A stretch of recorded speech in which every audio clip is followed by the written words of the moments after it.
Hello everybody, it's me, moviebob, also known as Bob Chipman, which happens to be the name on my new book. Yeah. Who wrote a book? This guy right here. And you can buy it from fangamer.net. The links are right down below, and so you know what to do with those. Anyway, this is a book about video games. Super Mario Bros. 3, brick by brick.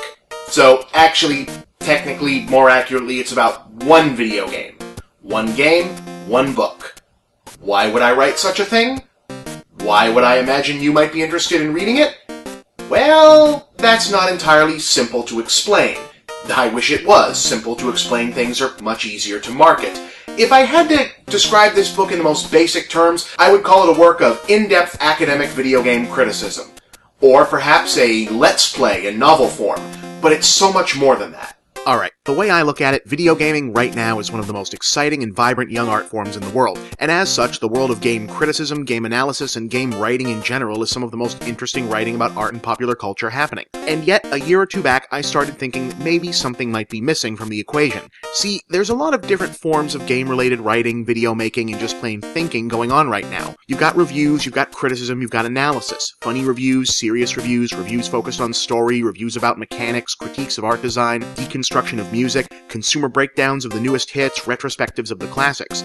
You've got satire, parody, people writing about games in relation to politics, race, feminism, gender, cultural background. You've even got the burgeoning documentary mediums of Let's Play and livestream. But what I wasn't seeing, at least not in a form that I actively started looking for, was a holistic approach, one that could combine all of that into a bigger, broader, but also more specific and intimate understanding of an individual game. So I figured, well, why don't I do that? By career, I'm a movie critic, and one of the ways in which the movie culture or film academia is different from gaming culture is that it's not at all uncommon for people to write entire books, direct entire documentaries, or even teach entire film school classes about only one classic movie. Hell, sometimes they teach classes just on a single scene or a single shot. And that was basically the genesis of this book. Why not give that kind of detailed, multi-tiered exploration that film academia often gives to, say, Citizen Kane or The Godfather, to a video game? It would have to be a little different than that, of course. You could just break up a game into its component parts for analysis, but that'd only be half the equation. Games are interactive. The agency and input of the player is a key part of the experience. And you couldn't truly say you'd fully explored a game as an individual work of art without also exploring that aspect.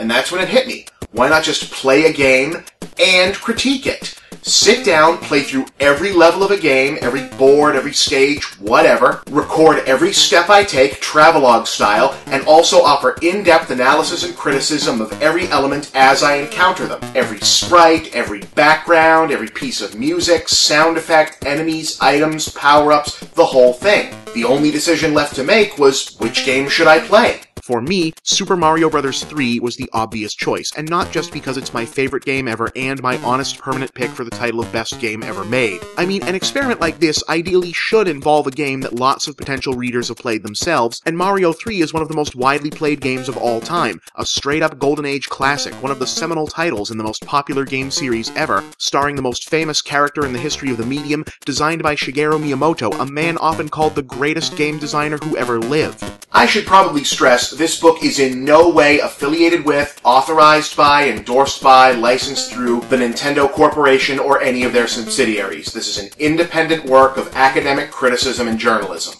Just in case you were wondering.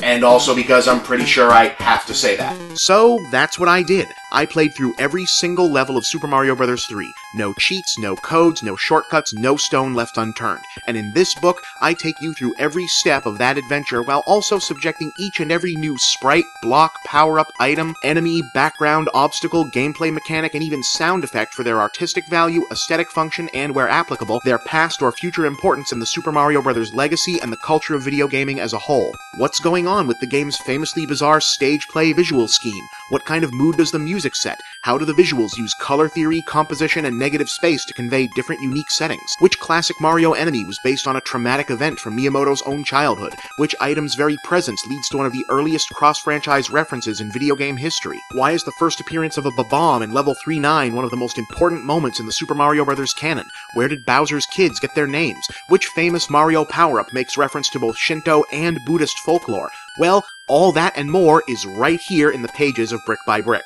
It's also a personal story. After all, the things happening in our lives around us as we play games is an integral part of the interactive gaming experience. It affects how we play games, when we play them, sometimes even why we're playing them or not playing them in the first place. I wound up going through a lot of life-changing events during the course of doing the legwork for this book. Some of it very good, some of it extremely difficult, and those experiences are in the book as well, because I felt it would be dishonest not to include them. And there's also history, a decade-spanning overview of the development and evolution of the Mario franchise and the video game industry itself from the early 80s right up to the present, and a separate history of my own life growing up as a gamer alongside these legendary characters and their unforgettable adventures. Do you remember Nintendo Power Magazine, Nintendo Cereal, the Super Mario Bros. Super Show? Were you in theaters for The Wizard, or the terrible Super Mario Bros. Movie? Well, I was there, from the rebirth of home video games to the trenches of the great console wars, from the rise of handhelds to the fall of the Virtual Boy to the unexpected phenomenon of the Wii, and you'll find all those memories and many more in this book.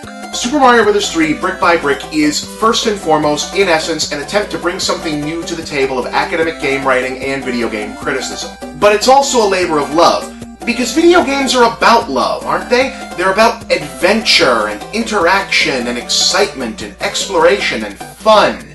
And I wanted to take all of that and its impact on my life, my psyche, and our popular culture, and just compress it all down into this book. So that's what I did. And I think if you also love video games, or you're interested in exploring them on a deeper, more in-depth academic level, you will enjoy this book as well. And you can now buy it exclusively online from fangamer.net, so follow those links and check it out. It's available in paperback. We also have ebook versions available. Follow the links, check it out. I hope you enjoy I hope you buy the book, first of all, but I hope you enjoy reading it as much as I enjoyed writing it. So follow the links, check out my new book, Super Mario Bros. 3 Brick by Brick, available exclusively from fangamer.net. Thank you very much.